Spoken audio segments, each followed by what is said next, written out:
great health services at DHS, and you could get great mental health services at DMH, and you could get great substance abuse services through public health. But those services are not necessarily concurrent or coordinated. You are not likely to get the outcome you want.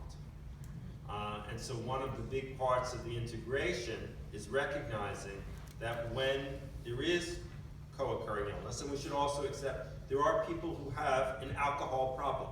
That is the problem they have. There are people who have a mental illness problem and never touch substances. So everybody doesn't fit one pattern. But for the people who are driving the epidemics of homelessness, incarceration, are the people who have the co-occurring problems. And so, I mean, we're at the very beginning, and I think I would best characterize our approach is as all approaches, which is, I think, right. In other words, we want to have physical health people at mental health sites because we know there are certain people who have physical health issues who will never feel safe outside of their mental health site. We want to have substance treatment programs in the jail, which for the first time now we actually have. Right. We want to have co-located sites so that people can get both services or 3 services that they need. We want to do this across an IT platform so that people are not always going to be in the same place, and we don't disrupt existing relationships. Someone may have a mental health provider that they love. They have a primary care doctor they love. They don't want it in the same place. They want to keep their 2 providers. The question is, can their 2 providers talk to one another? I'm very pleased that Cindy and Public Health have really enthusiastically embraced going on to ORCID for their clinical functions. Not all of the DPH is a clinical function, but where there is a clinical function, eConsult is proving incredibly useful just because of its flexibility. It's a very simple platform. Anybody with internet access essentially can use it. I, for the first time yesterday, answered an eConsult while I was at the board on my phone, which I've never done before. But it's that simple now to be able to log on as a provider and do an eConsult. So I think no one strategy is going to hit everybody, but again, I want to underline your word, which is that the treatment has to be concurrent. They will add the other C, coordinating.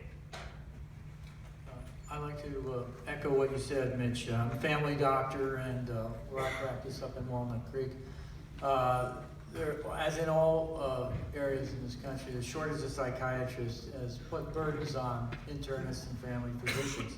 I'd like to see, beyond the eConsult, to consider some rotation or physical co-location where you could get, or I would appreciate, I know, learning right in the trenches about which drugs to give and which situations. And I mean, we have Kaiser, which is the warehouse model, which is obviously the first HMO to have consultants co-located, and that's pretty successful. We have the eConsults, but there's no substitution for education, like I said in the beginning, to educate one another, and what the lady said was absolutely true. The burden on primary care for mental health is increasing, and consider if we could have some physical co-location of the primaries and psychiatrists on a rotation. I think Robin and Cindy are going to make it, and we'll go to the next question. Okay, beautiful. So I appreciate the question, Pat, and what I want to share is that, of course, integration can happen at lots of levels and in lots of different ways. So we are fortunate that a tremendous effort has already been made in the mental health urgent care centers, for example. From their very beginning, we've been blessed with the presence of co-located substance abuse treatment staff in our mental health centers, actually in the DHS comprehensive health centers. We do have now DMH co-located staff. And then on a system level, realizing that we have a way to go in terms of looking at different models of integration, and co-location is only one of them. On a system level, we've made an effort, all 3 departments over the last few years, to look at health neighborhoods, and those are opportunities on an organizational level to increase access, improve coordination of care, and enhance communication among treating professionals. And so in various parts of the county now, we have consortia of mental health, primary care, and substance abuse agencies that come together on a regular basis, governed by an agreement, an MOU, to agreeing and committing to improve that care coordination. I think, Pat, one of the things that you were referencing in your question are the wonderful opportunities that the drug Medi-Cal waiver will provide for us, not the least of which is the opportunity to look at more residential treatment, because that waiver that the substance abuse folks are going to get will enable us to establish residential treatment facilities that don't have some of the same constraints, some of the same regulatory rules that apply to mental health.